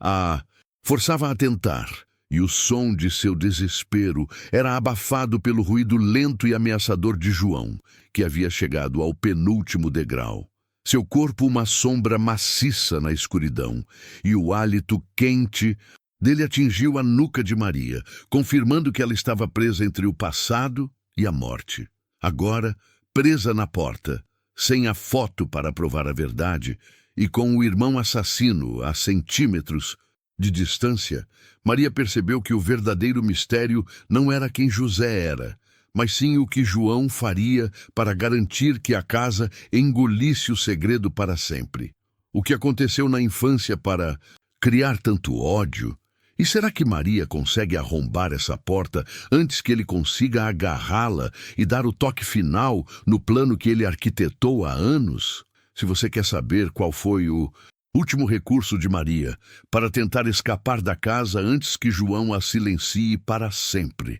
e quem mais estava envolvido no plano de mantê-la naquela propriedade, você precisa clicar no botão de inscrição do Corações do Passado e ativar as notificações, porque a reviravolta final do capítulo 9 vai explodir sua cabeça e finalmente revelar quem mais sabia sobre o outro José e Ana. Maria não tinha tempo para lamentar a armadilha, pois o cheiro de mofo e terra do porão foi substituído pelo hálito quente e azedo de João em sua nuca, e ela girou o corpo com a tábua de madeira na mão, sentindo a ponta áspera do objeto raspar na pele do braço dele, uma defesa desesperada que não visava ferir, mas apenas ganhar o milissegundo necessário para tentar quebrar a tranca que aprendia a morte certa naquele canto sombrio da casa. Ela atacou a porta de madeira velha com o degrau arrancado, batendo forte no ponto onde deveria estar o trinco, um ruído oco e surdo que apenas serviu para alertar João sobre o ponto fraco onde ela tentava forçar a entrada para a vida. O irmão, agora cego pela raiva e pela escuridão que parecia ter consumido sua alma, não tentou agarrá-la novamente, mas sim derrubá-la com um empurrão brutal que a fez esmagar as costas contra a porta trancada, e Maria sentiu o ar sair dos pulmões com um gemido abafado, e a tábua de madeira caiu de suas mãos no chão do patamar, rolando perigosamente perto dos pés dele, uma perda de arma que amplificou seu desespero. E ela sabia que estava indefesa naquele espaço exíguo. A respiração de João pesada e próxima, a antecipação macabra do fim iminente. Naquele momento de terror absoluto, presa entre a fúria do irmão e a porta inerte, Maria fechou os olhos e, em vez de ver o futuro, viu o passado. Lembrou-se de uma briga de infância em que ela e José se esconderam naquele mesmo porão e trancaram a porta. E sua mãe, irritada, havia usado um pedaço de ferro que ficava escondido atrás do armário da cozinha para destrancar a porta por fora, uma memória fugaz que iluminou sua mente com a possibilidade de um ponto fraco na estrutura daquele velho lar. Ela se atirou ao chão, aproveitando o momento em que João recuou para preparar o golpe final, e tateou freneticamente pelo chão, encontrando não a tábua que havia perdido, mas sim um pedaço de metal enferrujado que parecia ser um prego ou um fragmento de dobradiça quebrada, e o desespero fez sua mente trabalhar em uma velocidade incrível, concentrando toda a sua atenção naquele pequeno objeto, a última esperança de arrombar o cadeado invisível que a separava da liberdade. João rugiu, um som que não era humano, mas sim de uma besta encurralada, e ele se inclinou sobre Maria, as mãos prontas para finalizar o que havia começado no chão do porão, e ela sentiu o peso do corpo dele, mas antes que ele pudesse agarrá-la, ela fincou o pedaço de metal enferrujado na palma da mão dele, um ato de reflexo primitivo que o fez gritar de dor e recuar alguns passos, cambaleando na escuridão, dando a Maria a janela de segundos que ela precisava. Maria se levantou, e em vez de tentar fugir novamente, ela se virou para a porta, aplicando toda a sua força e o peso de seu corpo contra ela, mas não para arrombá-la, e sim para sentir o batente, buscando a falha na madeira, o ponto exato onde sua mãe costumava enfiar a ferramenta para desarmar a tranca, uma fragilidade que apenas quem viveu décadas naquele casarão abandonado saberia. Um segredo da casa que João, obcecado pela escuridão, havia esquecido. Seus dedos arranharam a madeira e ela sentiu a pequena depressão, o ponto exato onde a fechadura estava mais exposta, e Maria usou o pedaço de metal restante como um improvisado arame, enfiando-o na fresta e girando-o com uma precisão que a surpreendeu, alimentada pela adrenalina e pela certeza de que aquele era seu único e último recurso para ver a luz do dia e provar a verdade sobre a foto e sobre o outro José. João estava se recuperando, voltando a subir o degrau final, e Maria ouviu o som ameaçador de sua bota na madeira, o prenúncio da morte, mas ela não tirou os olhos da fresta, sentindo o metal em sua mão escorregar, e no último segundo ela aplicou uma pressão final, e um som seco e metálico ecoou no porão, um som que não era de quebra, mas sim de engate. E ela empurrou a porta com toda a força do seu corpo. A porta cedeu, não completamente, mas o suficiente para que Maria pudesse sentir o cheiro forte de café e bolinhos da cozinha, o cheiro de casa, o cheiro de vida. E ela se espremeu pela fresta, caindo de joelhos no chão de lajotas frias, a luz da lâmpada fraca da cozinha inundando seus olhos, um alívio momentâneo que logo se transformou em terror renovado ao perceber que a sombra que havia destrancado a porta e que agora estava parada entre ela e a porta da frente não era a salvação. Maria se arrastou para trás, afastando-se da figura que estava parada na luz, e a visão chocou seu coração e fez seu corpo paralisar, porque não era um policial, não era um vizinho, e não era um milagre, mas sim Ana, a irmã mais velha de João e Maria, que havia se afastado anos atrás. E ela estava parada ali, limpa, impecável, o rosto duro e sem emoção, segurando a chave do porão na mão, e a maçaneta que Maria tentou girar estava intacta. Ana não disse uma palavra, mas seus olhos, frios e cheios de um ressentimento que Maria nunca havia visto, percorreram o corpo enlameado e machucado da irmã que havia retornado para desenterrar a história, e Maria percebeu que a armadilha não era só de João, e sim de toda a família. Uma conspiração silenciada para garantir que o segredo do outro José e as mágoas antigas jamais viessem à tona e que seu retorno havia sido um erro fatal. Enquanto Maria tentava absorver a traição de Ana,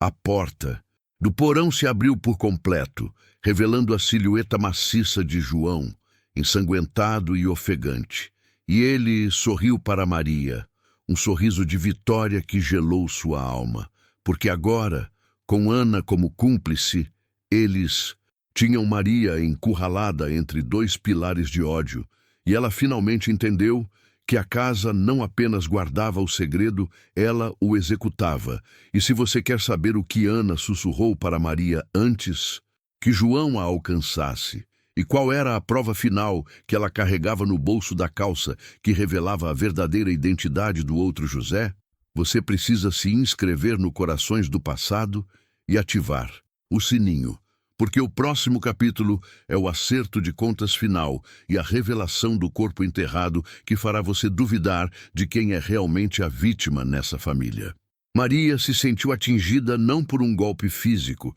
mas pela traição mais profunda que se pode experimentar. Porque o medo de João era o medo da morte, mas o olhar de Ana era o medo de nunca mais poder confiar em ninguém. Um ressentimento que ela carregava desde a infância. E Maria compreendeu que o tempo não havia curado as feridas, apenas as havia deixado infeccionar em silêncio. E agora elas irrompiam na forma da irmã que deveria ser seu porto seguro. Ana finalmente moveu-se, dando um passo lento em direção a Maria, e a voz que saiu de sua garganta não era alta, mas era fria e cortante como gelo, falando de forma controlada sobre como era previsível que Maria voltasse para remexer no passado, incapaz de aceitar que certas histórias precisavam ser enterradas para sempre, dizendo que a casa era um lugar de memórias, sim,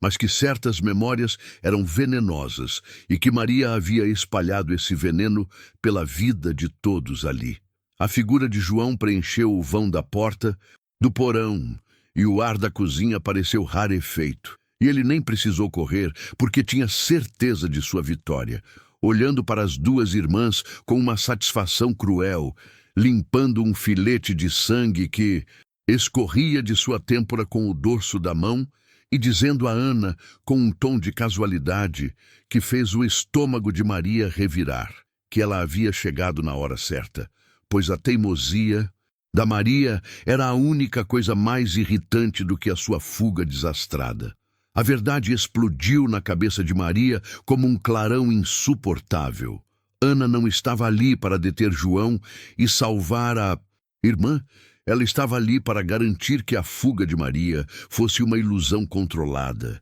uma isca para que o monstro que ela tinha despertado voltasse à superfície e resolvesse a situação de uma vez por todas, garantindo o silêncio que, ao que parecia, era a única moeda de troca para a paz perturbada daquela família. Em um ato desesperado de súplica, Maria se arrastou um pouco mais e estendeu a mão na direção de Ana, implorando com os olhos marejados, tentando lembrá-la dos natais, dos dias em que dividiam o quarto, dos laços de sangue que deveriam ser inquebráveis e que não importava o que tivesse acontecido no passado com José, elas eram irmãs e precisavam se ajudar contra a loucura de João. Foi então que Ana sorriu, um sorriso pequeno e amargo que não chegava aos olhos. E a resposta dela veio como uma facada que perfurou o peito de Maria, porque Ana disse que os laços de sangue só serviam para mostrar quem sempre foi o preferido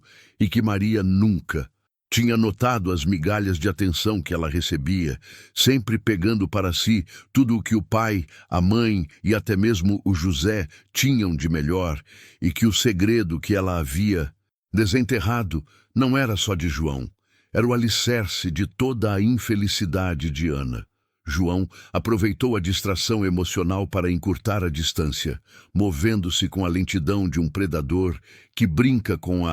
um caça encurralada, E Maria percebeu que não havia mais tempo para apelos e que a única chance era a porta da frente, a poucos metros de distância, a promessa de liberdade que ela precisava alcançar antes que ele estivesse sobre ela, e ela se levantou cambaleando, ignorando a dor nos joelhos e o sangue seco em sua testa. Maria tentou correr para o hall de entrada, mas Ana, com uma agilidade surpreendente, se interpôs entre ela e a porta, levantando a mão que segurava a chave do porão, agora não mais um instrumento de traição, mas uma arma simbólica de controle, dizendo que Maria não ia a lugar nenhum, e que se ela quisesse saber a verdade sobre o que realmente aconteceu naquela casa, ela teria que encarar as consequências do seu retorno. O corpo maciço de João finalmente a alcançou,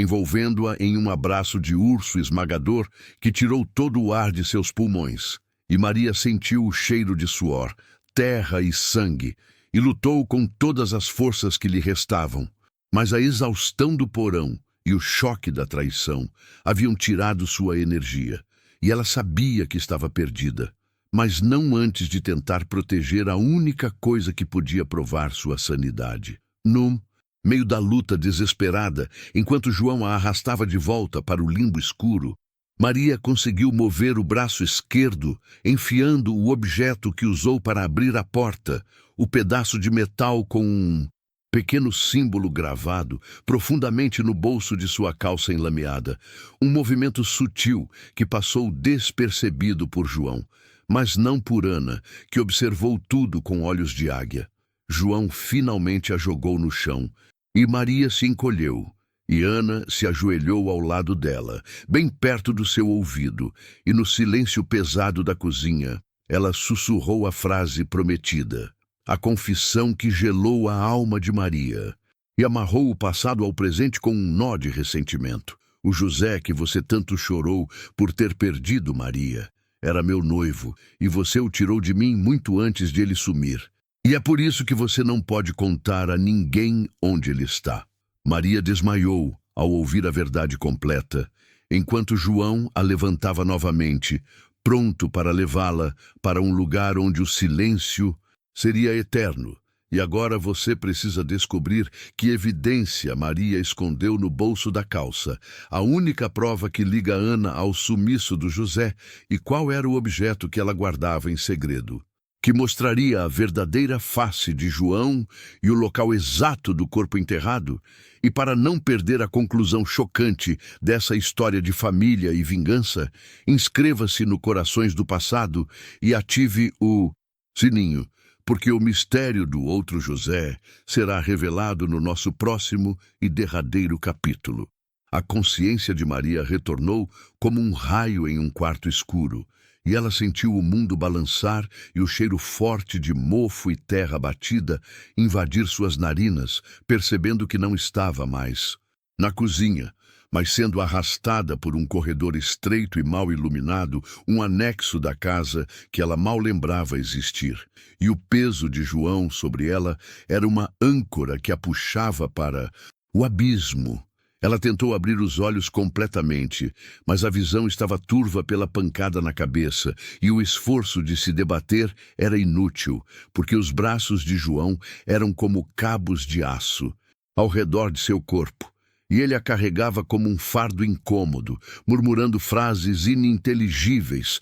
sobre finalmente colocar a casa em ordem e acabar com a desordem que ela havia trazido de volta. Maria conseguiu distinguir o vulto de Ana logo atrás, e a presença da irmã era ainda mais desesperadora do que a força de João, porque Ana andava com a tranquilidade de quem assiste a um final de novela há muito esperado, e o sorriso frio que Maria conseguiu vislumbrar confirmava que a traição era total, planejada e motivada por anos de ressentimento silencioso e inveja. A única coisa que importava agora não era a sobrevivência imediata, mas a prova de que ela não estava louca, e Maria usou a dor para se concentrar, movendo sutilmente a mão esquerda na direção do bolso da calça enlameada, onde A pequena peça de metal estava escondida, e o contato com a superfície fria e gravada reacendeu uma chama de esperança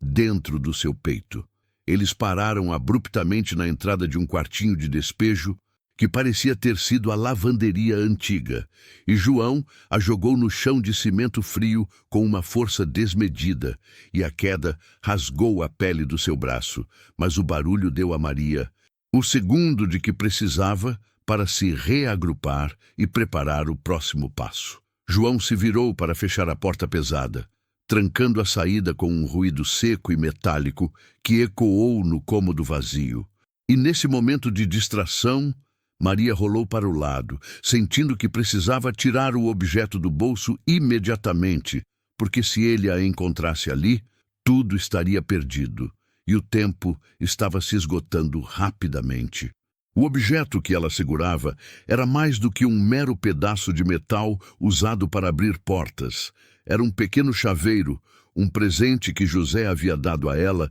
na véspera de seu sumiço. Um metal oxidado com as iniciais JM, gravadas na parte de trás. E embora Maria tivesse o usado para o arrombamento, ela sabia que aquele símbolo ligava José ao presente de forma inegável. Maria deslizou o chaveiro pela lateral do seu corpo, sentindo o ardor do ferimento no braço, e o empurrou para debaixo de uma pilha de roupas velhas e úmidas que estavam acumuladas no canto, um esconderijo rápido, mas talvez eficaz, na esperança de que João e Ana estivessem mais focados em controlá-la do que em revistar o ambiente. Mas Ana, que observava Maria com a precisão de um falcão, percebeu o movimento estranho e o brilho fraco do metal sumindo sob o tecido sujo, e com uma voz aguda e cortante, ela alertou João que Maria havia escondido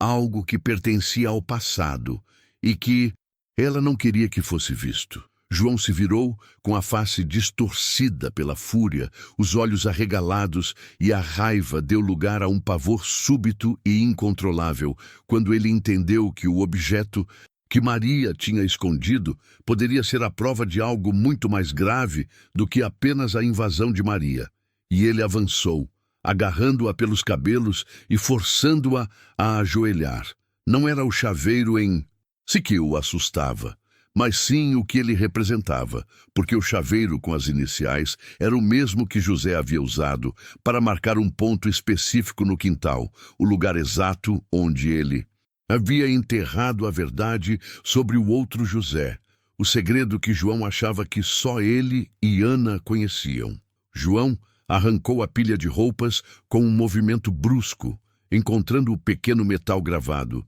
e quando seus olhos pousaram nas iniciais JM, um grito gutural de terror escapou de seus lábios, e ele soltou Maria, balançando a cabeça em negação, percebendo que Maria não apenas sabia do José que sumiu, mas que ela tinha a chave para a revelação mais sombria da casa, o local exato onde o tempo parou. E agora você precisa descobrir o que está enterrado sob a terra marcada pelo pequeno chaveiro, o corpo que Maria veio buscar e o papel final de Ana nesse ciclo de vingança familiar. E para entender a chocante conclusão, onde o segredo dos dois Josés será finalmente desenterrado, ative o sininho e se inscreva no Corações do Passado, porque o nosso último capítulo está imperdível. O horror que dominou João era a visão clara de seu futuro desmoronando, e ele soltou o chaveiro de metal enferrujado,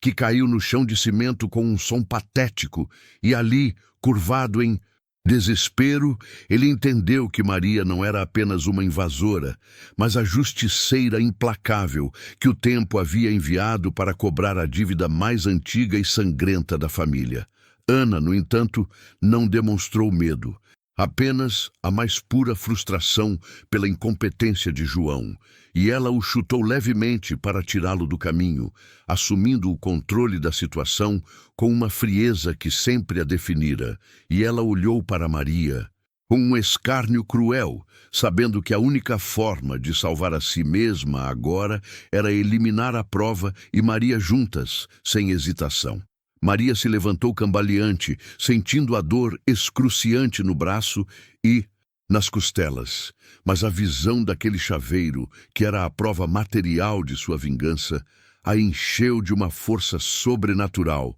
e ela sussurrou, com a voz embargada pela emoção, que eles não tinham mais. Como negar? Porque aquele objeto ligava José ao quintal, a verdade que eles tentaram enterrar profundamente. Aquele chaveiro não era apenas um presente de despedida, mas uma promessa silenciosa, porque José, desconfiado da ganância de João e Ana, havia marcado o local exato com o objeto, jurando que se ele sumisse, Maria saberia onde procurar a verdade mais suja daquela casa. A confirmação de que a história se repetia e que eles já haviam tirado uma vida antes. Ana percebeu que o pânico de João era irreversível e que o tempo estava se esgotando, e com uma determinação gélida, ela pegou uma pá suja que estava encostada no canto do quarto, e empurrando João para a frente, ordenou que ele começasse a cavar imediatamente, antes que Maria pudesse escapar ou gritar por socorro. E o trio seguiu para o quintal, o palco final da tragédia. O ar da noite era pesado e úmido no quintal, e o cheiro de terra molhada se misturava com o medo que pairava no ambiente enquanto eles se aproximavam da velha mangueira. O ponto que Maria sabia ser o local exato, o lugar que José havia apontado com a certeza sombria de quem prevê a própria desgraça nas mãos da inveja familiar. João começou a cavar de forma frenética e desordenada, a cada golpe de pá afundando ainda mais na lama da culpa, e o ruído abafado da terra sendo revolvida era a trilha sonora da confissão iminente, enquanto Maria observava, o corpo tremendo, sentindo que estava a poucos minutos de ter sua sanidade e sua dor finalmente validadas. A pá de João atingiu algo duro e oco, e o som metálico reverberou no silêncio. Da noite, Ana, impaciente e cruel, empurrou o marido para o lado, retirando a terra restante com as mãos nuas. E ali, envolto em um saco de lona amarelado e úmido, estava o objeto que Maria veio buscar, o segredo que sustentava a mentira da família por tantos anos. Não era o corpo de José, o marido de Maria, que estava ali, mas sim o de outro José, o primo mais velho que havia sumido misteriosamente anos antes e que possuía a escritura da casa, o José que João e Ana assassinaram para herdar a propriedade, e o chaveiro de Maria apontava para a prova de um assassinato anterior, o ciclo de violência que engoliu a casa. A revelação daquele pacote de ossos e lona rompeu o último resquício de controle em Ana, e ela gritou, confessando que a inveja pela casa sempre fora o motor de suas ações, e que o desaparecimento do José de Maria foi apenas a conclusão lógica de seu plano de dominação, porque ele havia ameaçado expor o assassinato do primeiro José, o primo. Maria, com a boca seca, sentiu que a missão estava cumprida, porque ela não apenas desenterrou o passado, mas tinha a prova de que a casa era um túmulo e o chaveiro que ela tinha deslizado no bolso servia agora para forçar a abertura de uma pequena caixa de metal que estava enterrada logo abaixo do corpo do primo. Uma caixa de documentos que comprovaria tudo. O som agudo das sirenes da polícia rasgou a noite, confirmando que alguém, talvez um vizinho assustado pelo barulho, havia finalmente ligado. E enquanto João se ajoelhava em aceitação patética, Ana olhou para Maria com um brilho insano nos olhos. E você precisa descobrir qual foi o último ato de desespero de Ana,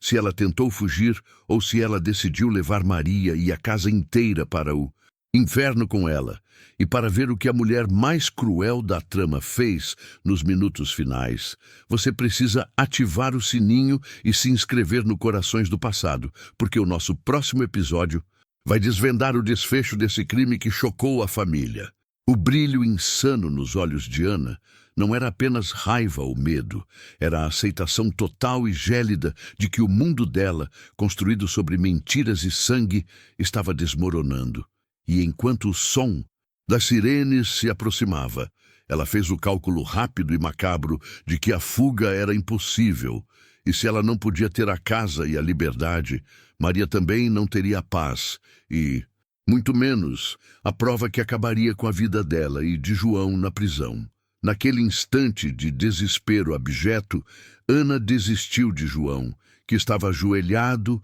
e chorando convulsivamente na lama, e focou toda sua fúria restante em Maria e naquela pequena caixa metálica que guardava a verdade insuportável, porque destruir o passado e o futuro de Maria era o único consolo que lhe restava antes que as algemas apertassem seus pulsos para sempre, e ela não pensaria duas vezes antes de cometer um último ato de miséria. Com um rugido primal que não parecia humano, Ana se jogou sobre Maria, não com a intenção de fugir, mas de silenciar a mulher que ousou desenterrar a crueldade que vivia naquelas paredes. E ela agarrou a pá suja que João havia largado e a ergueu. E Maria teve tempo apenas de se abaixar, sentindo o vento frio da lâmina pesada raspando por cima de sua cabeça. Um segundo de puro terror físico. Maria, que tinha a caixa firmemente nas mãos,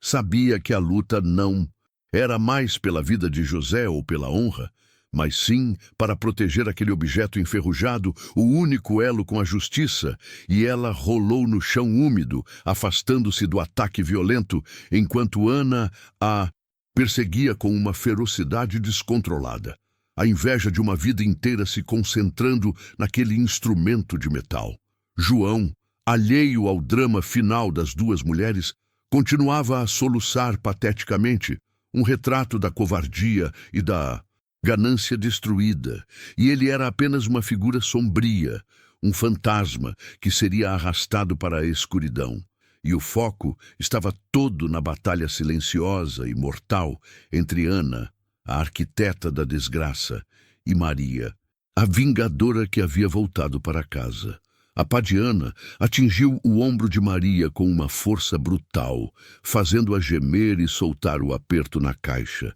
e o objeto de metal voou no ar por um momento antes de cair com um ruído seco, escorregando pela beirada da cova recém-aberta e afundando ligeiramente na terra solta, próximo ao saco de lona que guardava os ossos do primeiro José. O pânico tomou conta de Maria, que percebeu que Ana poderia enterrar a caixa ali mesmo, destruindo a prova definitiva. E com uma agilidade que ela não sabia que possuía, Maria se lançou em direção à beira da cova, usando as mãos para raspar a terra e tentar alcançar o metal antes que a assassina pudesse cobrir o buraco. Ana viu a oportunidade final de vitória, e antes que Maria pudesse pegar a caixa, ela agarrou a pá e começou a jogar terra e detritos com uma velocidade alucinante, visando não apenas enterrar a caixa, mas também Maria, que estava com metade do corpo dentro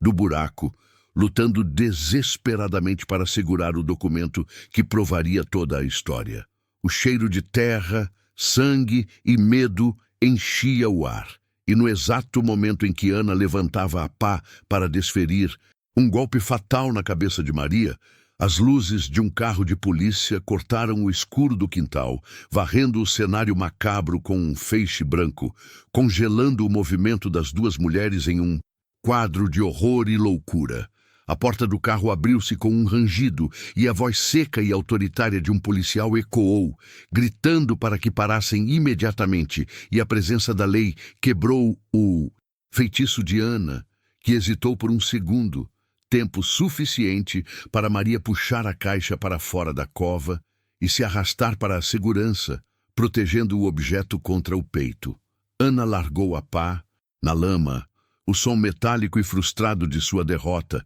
e ela encarou Maria uma última vez, e em seus olhos não havia mais insânia, mas uma dor profunda de ter falhado, e ela foi dominada por dois policiais que a agarraram pelos braços. E enquanto era levada, ela ainda conseguiu gritar uma última ameaça. A casa nunca seria de Maria, mesmo na prisão. Maria estava finalmente segura. A caixa, metálica ainda em suas mãos trêmulas. Mas a verdade desenterrada era apenas o começo, porque agora a polícia estava ali e o corpo do primo havia sido encontrado. E você precisa saber o que estava escrito nos documentos daquela caixa e como a ganância de Ana e João afeta legalmente o futuro daquela casa amaldiçoada. Então se inscreva agora no Corações do Passado e ative o sininho para descobrir se Maria conseguirá finalmente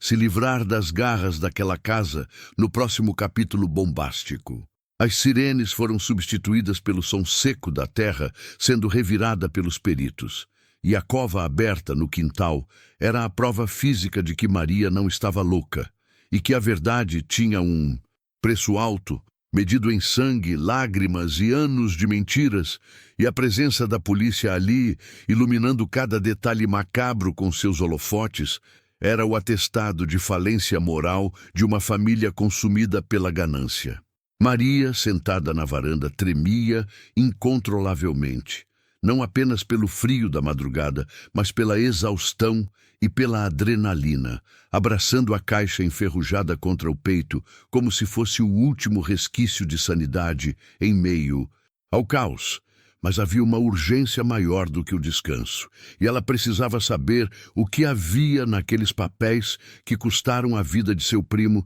e quase a dela. Ela usou a ponta de uma chave de fenda que encontrou jogada na lama para forçar o fecho da caixa, e o metal gritou em protesto contra a ferrugem de décadas, finalmente revelando o interior escuro, cheio de documentos antigos, amarelados pelo tempo, com um cheiro forte de mofo e segredo que subiu ao ar como um fantasma libertado. Os documentos não eram poucos, e Maria os desdobrou com cuidado, as mãos sujas e trêmulas deslizando sobre a caligrafia formal e as assinaturas reconhecidas. E ali estava o testamento original de seu tio-avô, aquele que todos pensavam ter desaparecido, detalhando a verdadeira linha sucessória da propriedade e a única razão pela qual Ana e João mataram. O documento era claro. A casa deveria passar para o primeiro José, o primo que foi morto e enterrado,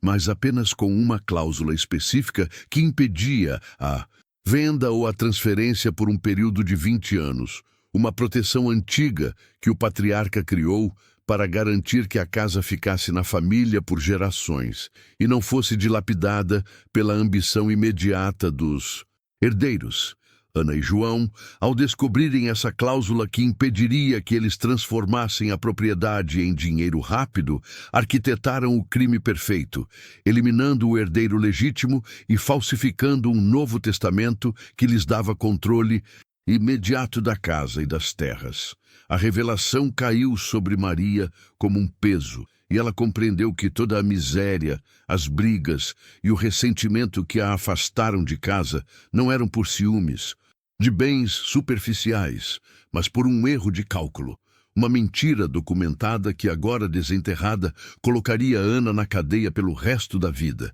E talvez fosse essa a verdadeira vingança que Maria buscava. João foi levado algemado, e seu choro de arrependimento era patético e tardio. Um som fraco que a justiça abafaria com anos de prisão, e a covardia dele era tão palpável quanto a terra úmida grudada em suas roupas. Ele que sempre foi um fantoche nas mãos da ambição desmedida de Ana, um homem que trocou a decência pela promessa de riqueza. A casa agora estava marcada, selada com fitas amarelas de isolamento da polícia, e não era mais um lar, mas uma cena de crime macabra, e Maria foi instruída a se afastar, pois o local seria investigado minuciosamente por causa dos corpos encontrados e da fraude documentada, e a posse da propriedade ficaria em suspenso até a resolução legal de tudo. O delegado, um homem sério e cansado de ver a maldade humana,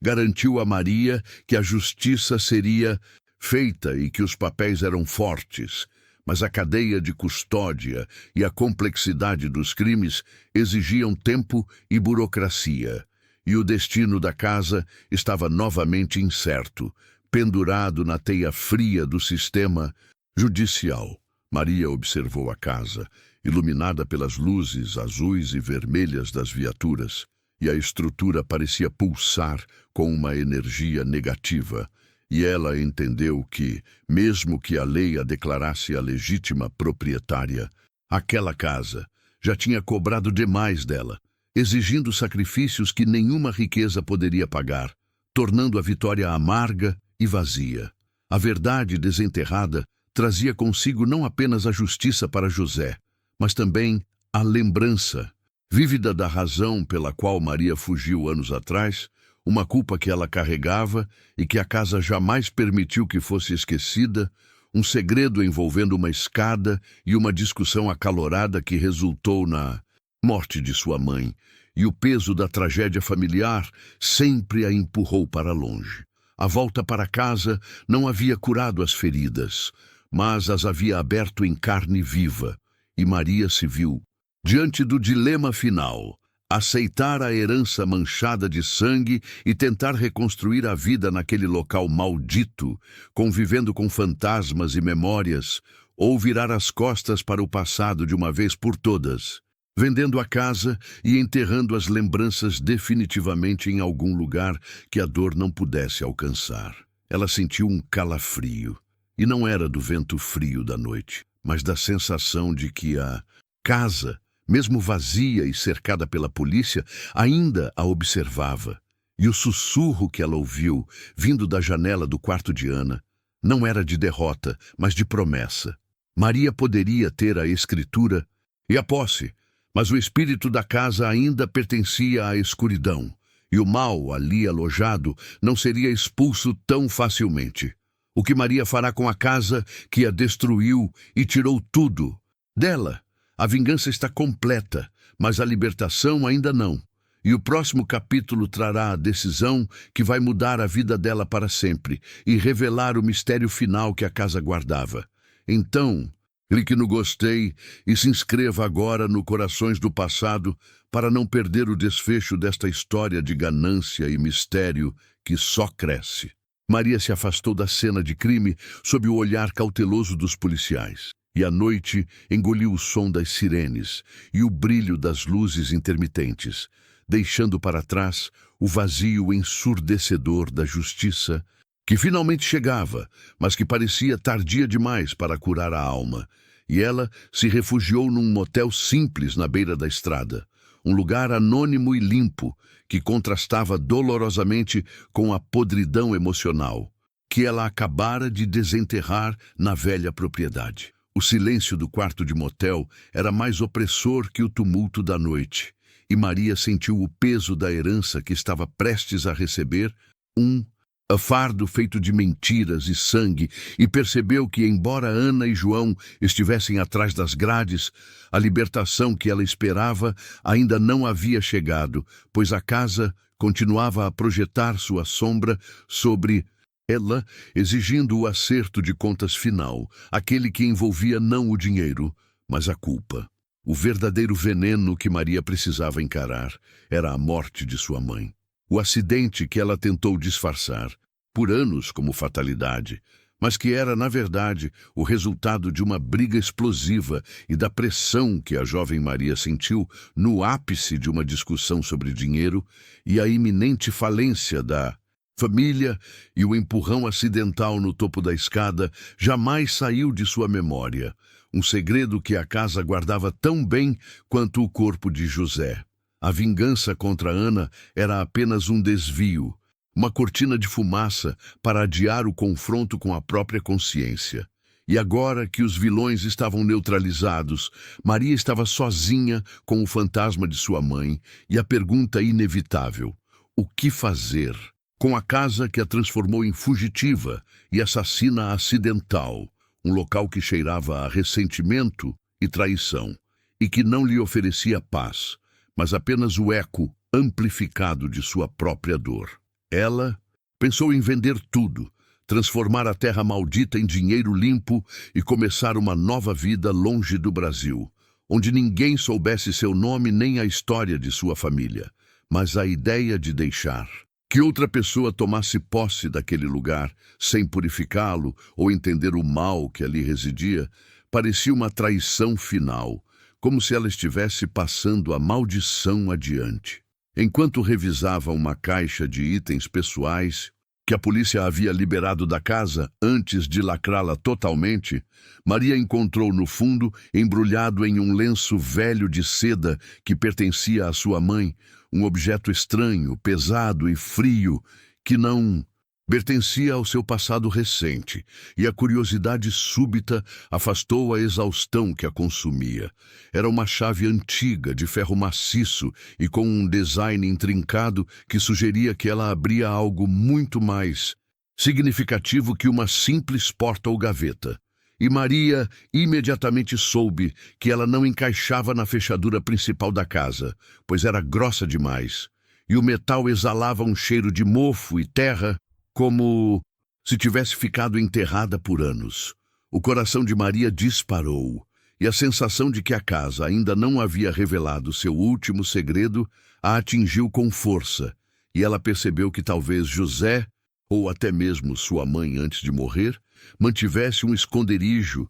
que Ana e João jamais descobriram. Um lugar que guardava algo mais que documentos ou dinheiro, talvez a verdadeira origem da fortuna ou o motivo pelo qual a propriedade era tão disputada. Essa chave não era um item qualquer, era um convite, uma isca fria jogada pela própria casa para atraí-la de volta para o miolo da escuridão. E Maria sentiu que, se ela vendesse a propriedade sem investigar o que a chave abria, ela nunca estaria verdadeiramente livre, pois o mistério continuaria a corroer sua paz, e a maldição da família seguiria incompleta. O dilema da herança se desfez diante da necessidade de verdade, e Maria tomou sua decisão final. Ela voltaria para a casa, desafiaria as fitas de isolamento e o risco de ser presa por obstrução, e usaria aquela chave antiga para abrir o que quer que fosse o último segredo que o local guardava, pois só a verdade completa poderia pagar a dívida que ela tinha com sua mãe e consigo mesma. Esperando a madrugada, quando a vigilância policial era mais frouxa e a escuridão oferecia cobertura, Maria preparou-se para invadir o lar de sua infância, agora um mausoléu de mentiras, e o peso da chave em sua mão era a prova de que sua jornada de volta para casa estava longe do fim, e o último ato exigiria coragem e desespero em doses iguais. O que Maria encontrará no porão ou câmara escondida que a chave abre, e esse segredo será a salvação ou a destruição final dela? A resposta está no próximo e último capítulo, onde a verdade por trás da ganância será revelada e o destino de Maria selado. E para descobrir o que está esperando por ela no coração sombrio da casa, você precisa se inscrever agora no Corações do Passado e curtir este vídeo para garantirmos o desfecho chocante que você merece. O ar da madrugada era úmido e carregava o cheiro de terra molhada, mas para Maria, que se movia como uma sombra furtiva entre as mangueiras da propriedade, o odor dominante era o de formalidade e morte, uma mistura metálica que vinha das fitas amarelas da polícia que demarcavam o que restou de sua infância. E ela sentia o pulso acelerar a cada passo, o peso da chave em seu bolso sendo a única prova de que aquela invasão noturna tinha um propósito maior do que a simples autodestruição. Maria contornou a cerca lateral, onde a vigilância era notoriamente mais fraca, e usou um canivete, cego para cortar as fitas de isolamento que gritavam crime e confinamento, e o som do plástico rasgando na escuridão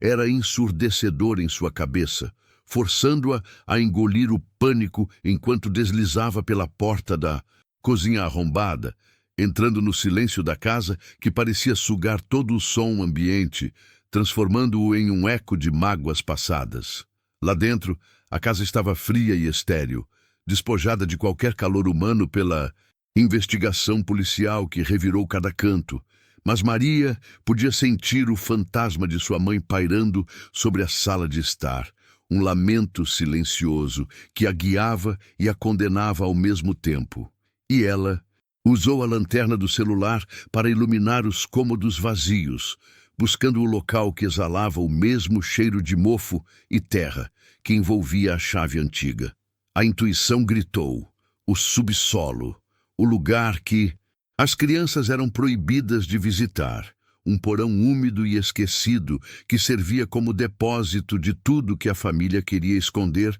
não apenas da vista, mas da memória. E Maria não hesitou, caminhando resolutamente em direção à escada de madeira rangente que levava à escuridão absoluta sob a fundação da casa, sabendo que ali, na base da estrutura, estaria o segredo que sustentava toda a tragédia. A descida foi uma tortura sensorial, com o cheiro de terra revolvida e a umidade grudando em suas roupas, e a luz fraca de seu celular revelou um espaço apertado, repleto de teias de aranha e caixas velhas. Mas não havia porta ou cofre visível, apenas paredes de concreto bruto e o chão de terra batida que parecia engolir a luz, fazendo Maria duvidar por um momento se a chave era real ou apenas um truque de sua mente exausta. Ela começou a inspecionar as paredes, guiada pelo design intrincado da chave que parecia desenhado para encaixar em algo igualmente ornamental e escondido. E após minutos tensos de procura, ela notou um painel na parede de fundação que parecia mais limpo que o resto, como se tivesse sido movido recentemente. E ao empurrar o painel com força, ele cedeu ligeiramente, revelando uma fenda estreita. Dentro da fenda, Maria não encontrou um cadeado moderno, mas sim uma fechadura de ferro pesado, do mesmo material da chave que carregava, e ela sentiu um arrepio frio percorrer sua espinha ao deslizar o metal antigo no buraco, percebendo que aquele mecanismo havia sido instalado ali há décadas para proteger algo de valor inestimável. Talvez o único bem que José jamais pôde roubar. O som do clique foi seco e final, quebrando o silêncio da noite como um tiro de espingarda,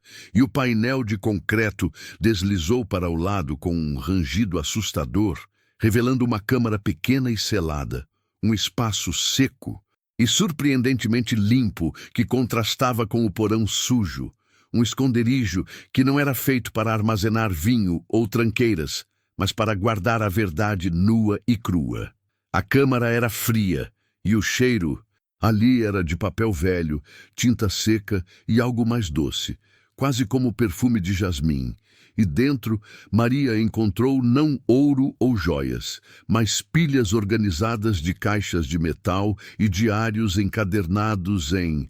couro preto, todos pertencentes à sua mãe, Maria percebendo que aquele era o refúgio secreto dela, o lugar onde ela guardava o que João e José nunca souberam. No centro da câmara, sob uma manta de veludo desbotado, Maria encontrou uma caixa de mogno entalhada, e ao abri-la, seu coração parou ao ver não um testamento ou uma escritura, mas uma pequena coleção de roupas de bebê, e ao lado delas, um certificado de nascimento antigo, com o nome de sua mãe, registrado como a genitora de uma criança que Maria nunca soube que existiu, nascida e desaparecida anos antes de Maria vir ao mundo. A verdade explodiu na cabeça de Maria. Sua mãe teve um filho antes dela, um segredo enterrado nas fundações da casa, uma dor que explicava o ressentimento e o ódio que ela sempre sentiu pelo lugar e provavelmente a fonte do dinheiro